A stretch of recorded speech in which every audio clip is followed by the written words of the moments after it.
How to unignore group chat in Messenger. So let's get started. First of all, open the Messenger app on a mobile device and make sure you are logged into your Messenger account. Once inside the Messenger app, let's begin with ignoring the group chat. All you have to do is long press on the group chat you want to ignore. So as you can see, I have created one group chat available here. Now simply tap on the ignore from the drop down menu and confirm the ignore.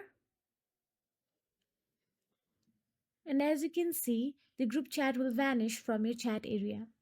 Now, in order to unignore this or get back to this, all you have to do is tap on the three dashboard option available at the bottom right corner of your screen. Now here, tap on the archive option available there. Once you tap on the archive, you will get to see the same group you have just ignored a few minutes ago. Now long press on it, then tap on the unarchive option available there. And once you tap on the on archive, it will be available on your chat area. You can simply go back to your chat section, and here you see.